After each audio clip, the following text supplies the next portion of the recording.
이제 명절의 시작과 함께 이렇게 주일이 또 있어가지고 좋습니다. 그래서 우리가 먼저 하나님 앞에 예배하고, 그리고 그 예배한 가운데에 감사하는 마음 가지고 각자의 가정으로 돌아가서 명절을 행복하게 보내는 그러한 이 교회가 되길 바랍니다. 이 영적인 것이라는 게 있잖아요. 영적. 아주 영적인 일인데, 영적인 사람인데 이런 말들을 하죠. 세상에서 그렇다면은 그냥 흔히 말하는 영적인 것은 뭘 가지고 영적이라고 하는가?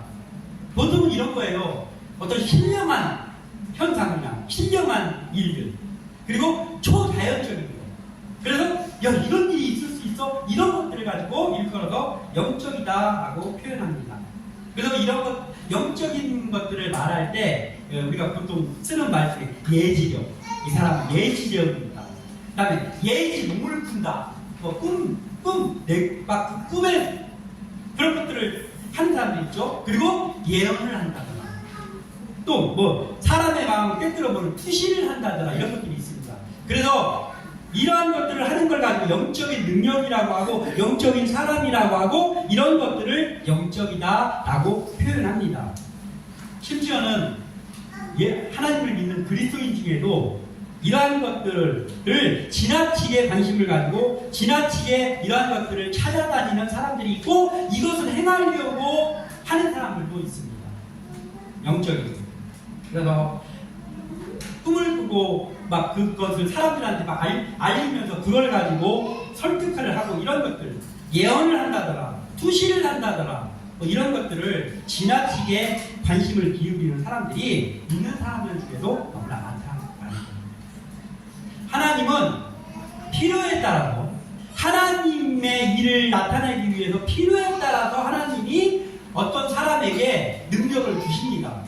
그래서 신유의 능력을 주시기도 하시고, 하나님께서 어떠한 놀라운 일을 사람이 하게도 하십니다. 그렇지만 그것을 하는 그 사람의 능력이 어디서 나오느냐라는 거예요. 능력이 그 사람에서 나온다고 생각을 하기 때문에 그 사람을 신봉하고 따라다니는 거예요. 하나님의 능력으로 하나님이 주실 때 그 능력은 하나님께서 나오는 거예요. 그리고 그 사람을 통해서 하나님이 일하시는 거예요. 그렇기 때문에 그 일 자체를 지나치게 신봉하거나 그 일을 신기하게 여겨서는 되지 않는다는 거예요. 그런데 또 반대로, 그러면은 이거 어떻게 하라는 겁니까? 하나님의 자녀인 우리가 어떻게 해야 됩니까? 하나님의 자녀는 반드시 영적인 사람이 되어야만 합니다. 하나님의 자녀들은 반드시 영적인 사람이어야 돼요. 하나님의 사람인데 영적인 사람이 아니면 뭔가 문제가 있는 겁니다. 그렇다면은 영적인 사람이 되어야 된다는데, 그럼 영적인 것을 쫓지 말아야 된다 그러면 이게 어떻게 됩니까? 어느 장단에 춤을 춰야 됩니까? 진정 올바른 영적인 것, 올바른 영적인 사람이 무언가, 이걸 알아야지 그걸 쫓아다닐 수 있습니다. 이걸 알아야 돼요. 이걸 우리는 알기를 바랍니다. 자, 그러면 먼저 영적인 사람이 뭡니까? 성경이 말하는 영적인 사람은 뭡니까? 이건 복잡하게 생각할 필요가 없어요. 너무나도 간단하거든요. 성경이 우리에게 한결같이 말씀해 주고 있는 영적인 사람은 한 가지예요. 뭐? 성령이 함께하는 사람, 하나님의 영이 마음에 거하는 자, 이 사람이 영적인 사람입니다. 즉 성령 충만한 사람이 영적인 사람이에요. 이 사람이 우리가 돼야 되는 거예요. 우리가 성령 충만한 사람이 된다는 것이 곧 우리는 영적인 사람이 되는 거죠. 우리 반드시 이 사람이 돼야 됩니다. 그래서 우리가 영적인 사람 되기를 바라는 마음 가지고 말씀을 나누기를 원하는 거예요. 영적인 사람이 그럼 되면, 즉 성령 충만한 사람이 되면 뭐가 달라지는가? 외모가 좀 달라지는가? 아니 뭔가 근엄해지는가? 그런 게 아니라는 거예요. 영적인 사람 그래가지고 막 그 영적인 아우라를 싹 풍기면서 싹 와가지고 오자마자 머리나 손 다 하고 기도하고 이런 게 아니라는 거예요. 이런 게 아니고, 영적인 사람이 되면, 즉 성령의 사람이 되면 달라지는 건 딱 한 가지예요. 삶의 방향이 달라져요. 삶의 방향. 삶의 방향이 내 위주이고 현상, 눈에 보이는 현상 위주였던 내가 하나님을 향하게 되는 방향이 하나님을 향해서 싹 틀어지는 거예요. 이게 영적인 거예요. 그래서 영적인 사람, 진정한 영적인, 성경이 말하는 영적인 사람은 특징이 있는 게 뭐냐면 요란하지가 않다는 거예요. 요란하지가 않아요. 막 뭔가 막 이슈를 몰고 다니고 이게 아니다. 성경이 말하는 영적인 사람은 요란하지 않습니다. 조용합니다. 그래서 표시도 잘 나지 않습니다. 잔잔합니다. 그러나 조용하고 잔잔한 그 속에 비범함을, 하나님이 주신 비범함을 담고 있습니다. 이것이 영적인 사람의 특징이죠. 왜냐하면 우리 마음속에 거하시는 성령님께서 요란한 분이 아니거든요. 그래서 하나님께서 엘리야에게 내가 너에게 내 모습을 나타내겠다라고 하셨을 때요, 막 폭풍이 일어나고 막 지진이 나고 막 이런 일들이 있습니다. 그리고 거기에는 하나님이 계시지 않았어요. 어디에 계시냐? 그 모든 요란한 일들이 다 지나가고 나서 잠잠해진 그 후에 세미한 음성으로 하나님께서 내가 여기 있다라고 엘리야에게 나타나셨어요. 그런 분이 하나님이십니다. 그렇기 때문에 영적인 사람, 성경이 말하는 영적인 사람은 결코 요란하지 않다는 거예요. 잔잔하지만 그 속에 하나님의 성령이 역사하는 사람이 우리가 되어야 되는 영적인 사람입니다.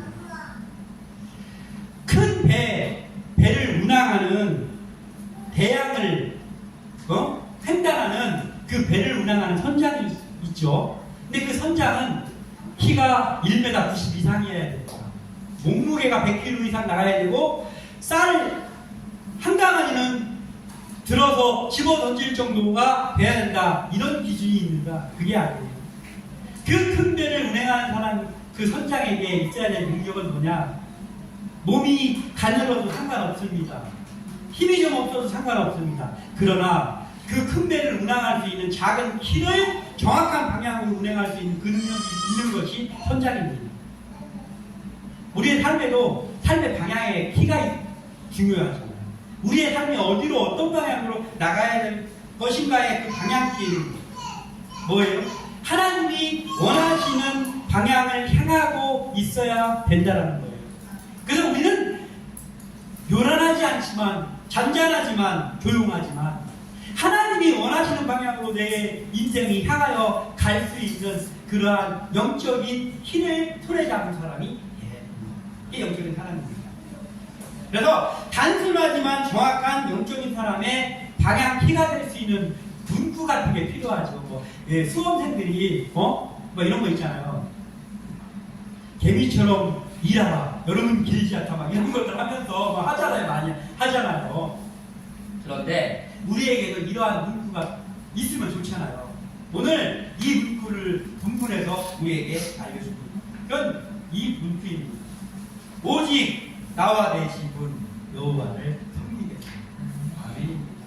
15절 하반절의 말씀입니다. 여호수아가 우리에게 가르쳐주는 말씀이고 하나님의 말씀이면서 여호수아의 명언입니다. 오직 나와 내 집은 여호와를 섬기겠습니다.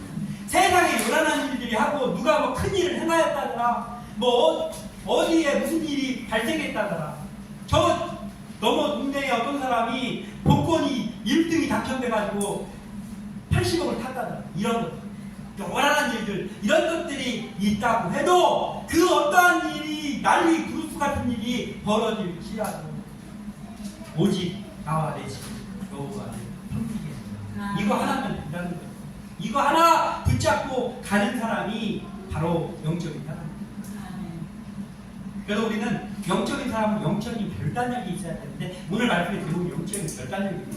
우리에게 이 여호수아와 같은 영적인 결단력이 있는 그러한 지혜 사람을 되기를 소원합니다. 먼저 첫 번째로 우리가 봐야 될 것은 그 안에 영이 머무는 자가 되어야 된다는 거예요. 영적인 결단력을 내리면서 살려면 그 안에 영이 머무는 자가 되어야 돼요. 그 안은 뭐냐? 내 마음. 내 마음 안에 영이 머무는 자. 영은 누구냐? 하나님의 영을 말하는 것이죠. 그러니까 내 안에 하나님의 영이 머무는 자가 되어야 됩니다. 그래야 영적인 결단력을 내리면서 하나님만 바라보면서 나갈 수 있는 거예요. 이 인물이 바로 오늘 나오는 여호수아입니다. 민수기 27장 18절에 여호와께서 모세에게 이르시되 눈의 아들 여호수아는 그 안에 영이 머무는 자니 너는 데려다가 그에게 안수하고. 하나님께서 모세에게 하신 말씀입니다. 모세야, 여호수아는 네 부관 여호수아 있지? 그 여호수아는 그 안에 영이 머무는 자다라고 하는 거예요. 근데 그 영이 머무는 자다를 바꿔 말하면 뭐냐면, 야, 여호수아 안에 나 있다 이거예요. 하나님이 여호수아 안에 나 있다. 옛날에 어떤 드라마에서 이 안에 나 있다, 너 있다, 너 이 안에 나 있다, 뭐 이런 거 있었는데, 그런 식으로 하나님이 모세에게 말씀하시는 거예요. 여호수아 안에 나 있다. 그렇게. 그러니까 그를 데려다가 후계자를 삼아. 이렇게 하는 거예요. 바로 여호수아의 마음속에 영이 있는 사람이에요. 성령이 충만한 자였어요. 여호수아. 일평생 성령이 충만한 자였습니다. 여호수아는 마음이 성령으로 충만함으로 영적인 결단력이 남달랐어요. 가데스 바네아에서, 그러니까 출애굽을 하고 얼마 안 됐을 때, 1년이 안 됐을 때입니다. 40년 동안 광야에 다녔잖아요. 근데 1년이 채 되지 않고, 그러니까 나온 지 얼마 안 됐을 때, 가데스 바네아에 도착했을 때, 모세가 각 지파, 12지파에서 한 사람씩을 뽑아가지고 그 정탐을 보냅니다. 정탐을 하고 와라. 했는데, 이 12정탐꾼은 누구냐면요, 그 각 지파에서 가장 탁월한 사람 한 명씩을 뽑았어요. 그 중에 여호수아도 있었습니다. 에브라임 지파에서 가장 특출난 사람이 여호수아였습니다. 그리고 12명이 정탐을 하고 왔어요. 정탐을 하고 왔는데 10명의 정탐꾼들은 그 겁이 나게 하는 그런 말을 합니다. 그러나 여호수아와 갈렙은 그들이 우리의 먹이다라고, 우리가 당장 올라가서 그들을 몰아내고 가나안 땅을 점령합시다라고 말했습니다. 근데 이러한 영적인 결단력, 여호수아와 갈렙도 봤잖아요. 거인인 거 봤습니다.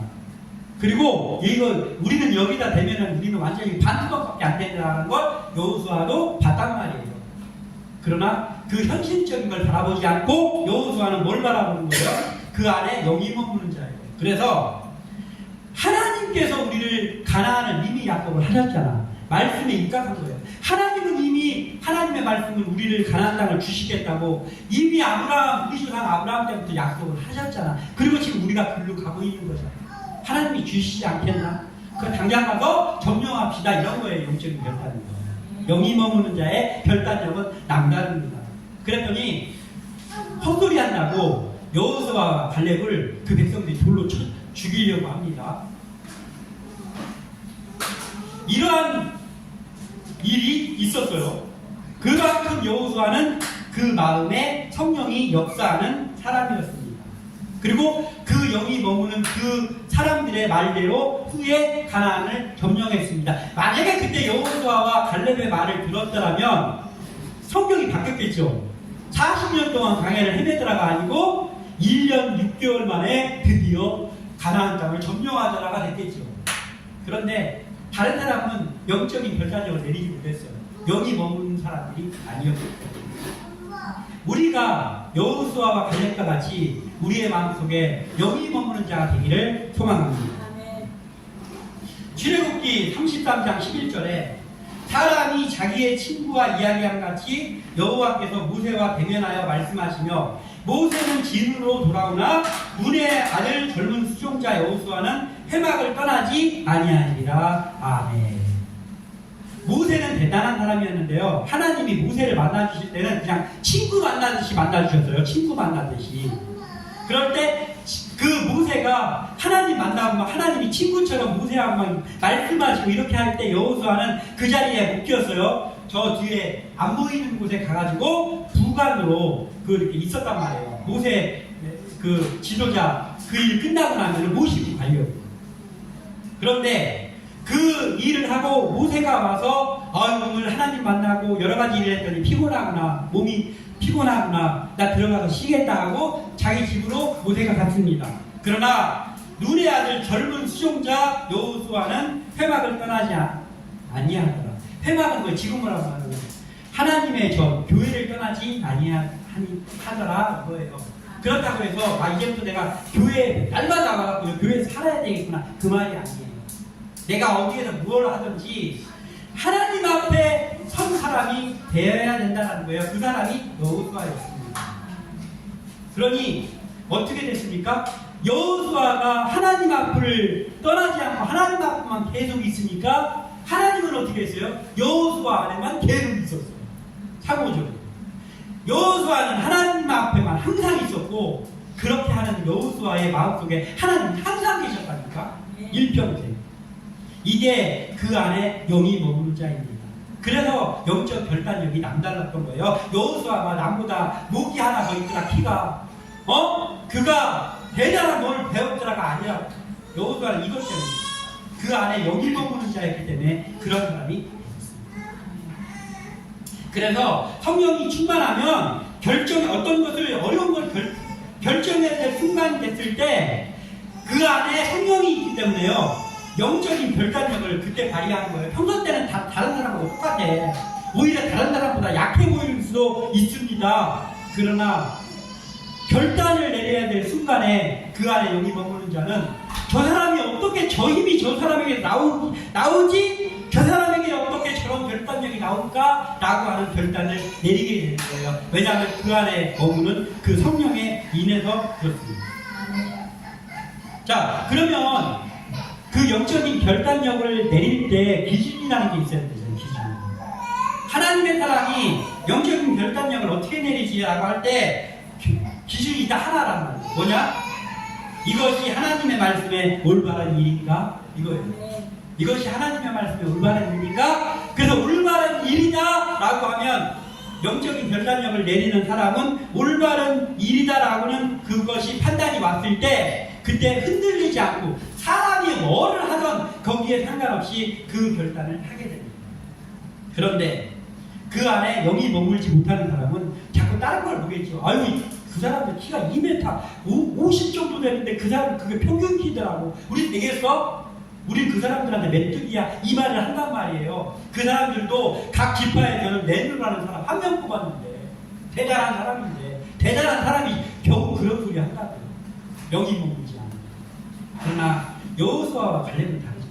그 안에 영이 머무는 사람들이니까 똑같은 것들을 보고 그 사람들의 대단히 큰 것도 봤습니다. 다 안 본 게 아니에요. 현실을 자각을 못한 게 아니라 다 봤는데 그래도 하나님께서 함께 하시니 그들이 위에 먹입니다. 이렇게 하는 거예요. 영적인 결단력은 바로 그런 거라는 것이죠. 왜냐하면 성령의 역사는 매우 명확하고 또 매우 단호하고 복잡하지 않습니다. 그러니까 이런 거예요. 성령의 역사는 이런 거예요. 성령의 역사대로 움직이는 사람은 일희일비하지 않습니다. 오늘은 이랬다가 마음이 이랬다가 내일은 안 되겠다. 다시 한번 생각해봐야 되겠다. 갈팡질팡하는 마음이 오지 않는다. 성령의 역사는. 왜냐하면 성령의 역사가 갈팡질팡하지 않은데 내 마음은 갈팡질팡하잖아요. 그러면 성령의 역사를 내가 움직이지 않는다라고 생각하면 됩니다. 성령의 역사는 갈팡질팡하지 않아요. 단호합니다. 그래서 우리는 내 안에 영이 머무는 자가 되어야 됩니다. 그래야지 어떤 한 가지 일을 결정하는데 하루마다 한 시간마다 마음이 이리저리 바뀌지 갈대처럼 바뀌지 않을 수 있다는 거예요. 이걸 우리가 알아요. 여호수아는 자기에게 있는 영적 결단력을 단순하지만 단호하게 백성들한테 오늘 본문에 말하잖아요. 14절에 마지막에 이렇게 말하고 있잖아요. 애굽에서 섬기던 신들을 치워버리라는 거예요. 간단하잖아요. 복잡한 설명이 필요 없습니다. 애굽에서 섬기던 그 신들 너희들을 치워버려. 한마디예요. 그리고 15절 하반절에 나와 내 집은 오직 나와 내 집은 여호와를 섬기겠구나. 너희들 어떻게 할 거야? 단호하잖아요. 너희들 어떻게 할 거야? 나와 내 집은 여호와만 섬길 거야. 너희들을 지금 선택해라. 이렇게 말하는 거예요.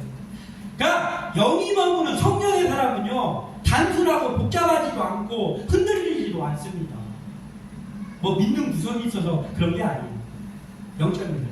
성령이 그 마음속에 있기 때문에 그렇게 되는 거예요. 우리가 남들보다 좀 강합니까? 우리가 남들보다 좀 가진 게 많습니까? 아무것도 없잖아요. 세상 말로 말하면 그냥 개털이잖아. 그런데 우리는 어떻게 합니까? 어떻게 살아야 됩니까? 우리의 마음속에 그래서 성령 충만을 구해야 됩니다.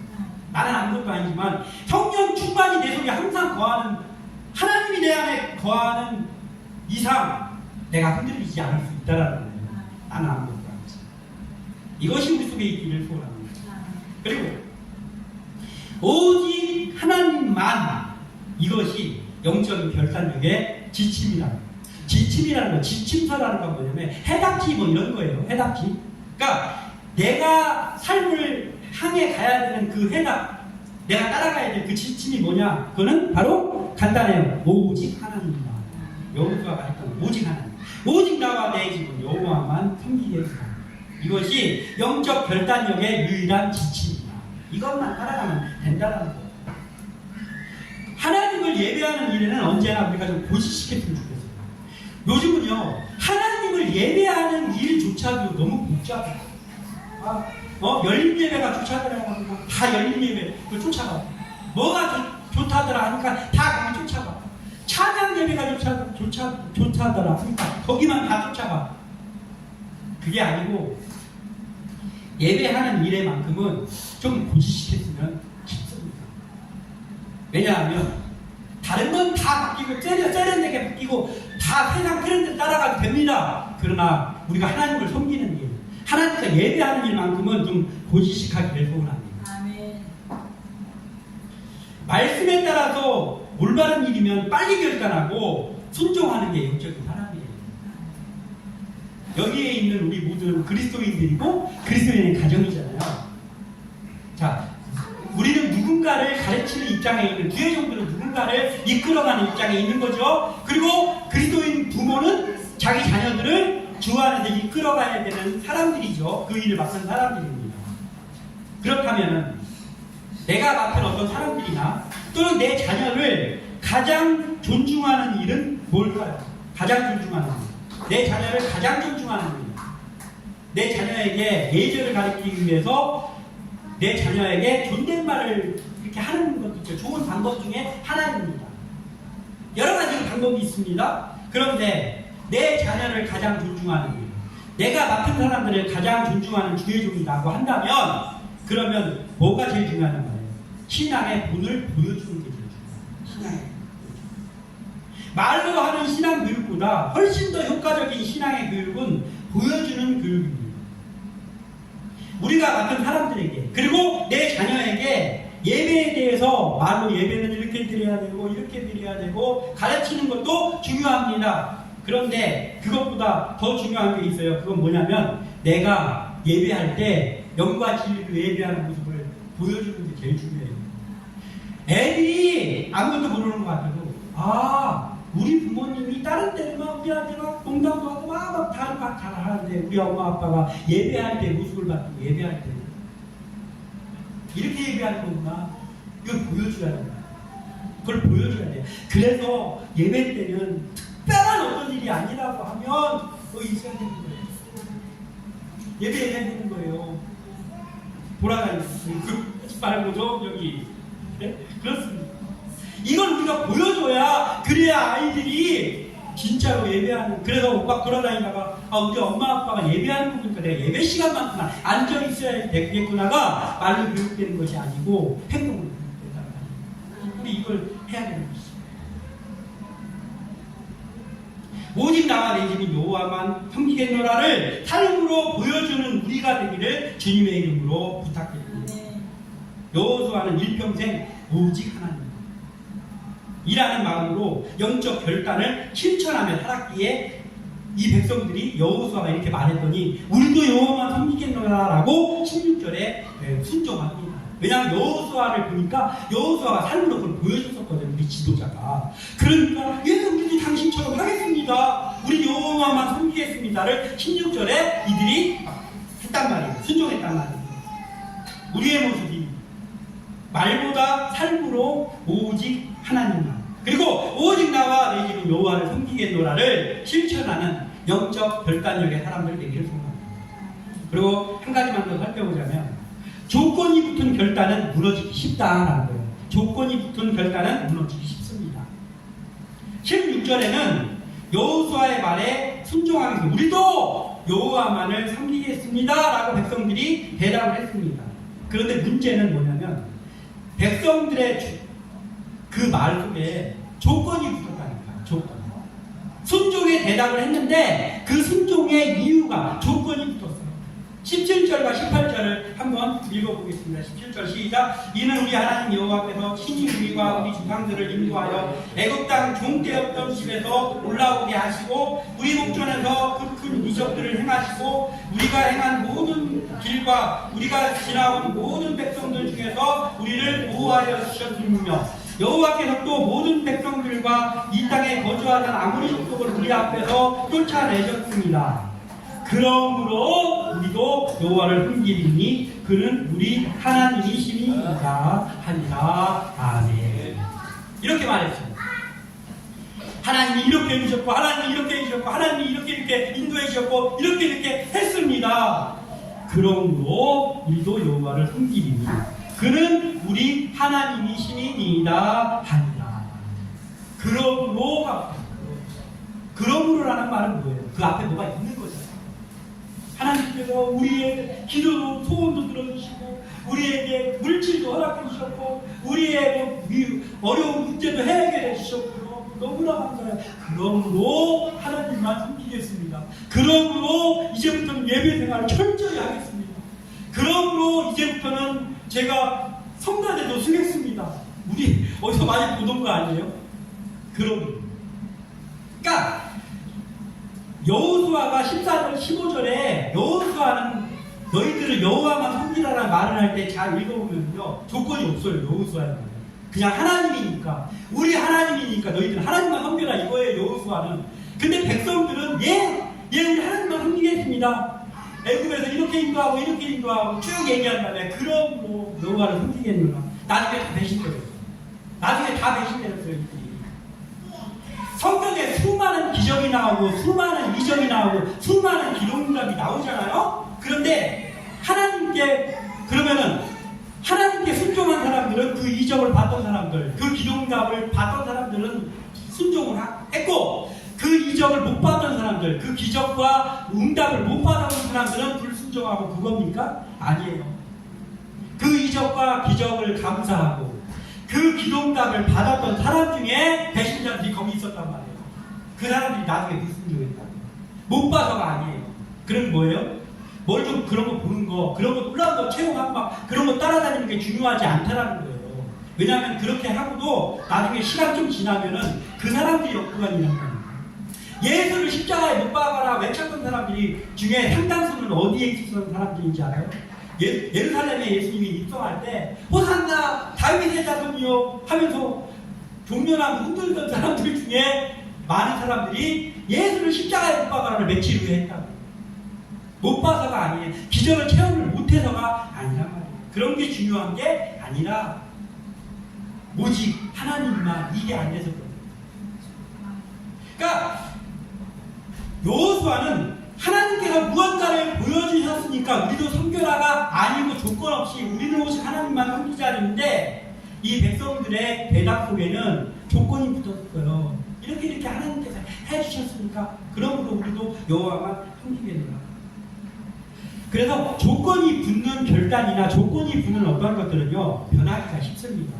그때 막 은혜 받은 것 같고 막 뭔가 체험이 왔을 때는 막 산을 엎을 것처럼 하는데 시간이 좀 흐르고 또다시 어려운 일이 다가오면 그때 변하기 쉬워요. 그래서 우리는 사실 이런 거예요. 하나님을 따를 때 굳이 조건을 찾자면 조건 한 가지만 됩니다. 뭐냐면 조건이 이런 거예요. 하나님께서 나를 만드십니다. 그리고 그 하나님께서 내가 형편없는 사람인데 나를 구원하십니다. 안 놔주십니다. 그리고 하나님께서 왜 그런지 나를 아버지라고 부르라고 아버지가 해주셨다. 이거는 충분하다. 하나님이 나를 만드셨고 하나님이 나를 구원하셨고 하나님이 내 아버지가 해주셨다. 이거 외에는요 조건이 필요 없는 거예요. 그렇기 때문에 나는 이 이거 하나만으로도 나는 일평생 하나님께 감사하고 일평생 하나님만 섬기는 데에는 이유가 충분하다. 여호와를 섬길 조건을 붙였던 이스라엘 민족은 이후에 하나님을 계속해서 배반하고 우상 섬기고 계속해서 배신했습니다. 죄를 계속했어요. 하나님께 순종하는 일에 조건을 붙이는 결단은 영적인 결단이 그러니까 아니라는 거예요. 언제든지 변질될 수 있는 결단일 수밖에 없다. 그래서 오늘 말씀을 나누는 우리는 우리 안에 하나님의 영이 머무는 성령의 사람들 되기를 소원합니다. 그리고 오직 하나님만 이것이 우리 마음의 모토가 되기를 소원합니다. 그래야 우리가 어떠한 일이 생길 때마다 두려운 일이 생겨도 영적으로 결단할 수 있습니다. 힘든 일이 생겨도 영적으로 결단할 수 있습니다.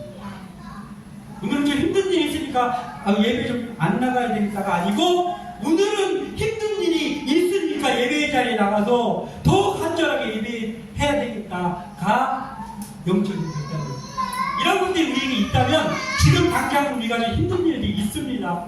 저도 있어요. 힘든 일이 있습니다. 힘든 일이 있지만 우리가 여호수아와 같은 이 영적인 결단력으로 계속해서 나간다면 하나님께서 우리의 앞길을 열어주실 줄 믿고 그리고 우리 교회가 응답되어지는 교회 그리고 우리 교회가 영적인 결단력을 하는 사람들로 채워지는 교회 될 줄을 믿습니다. 기도합니다.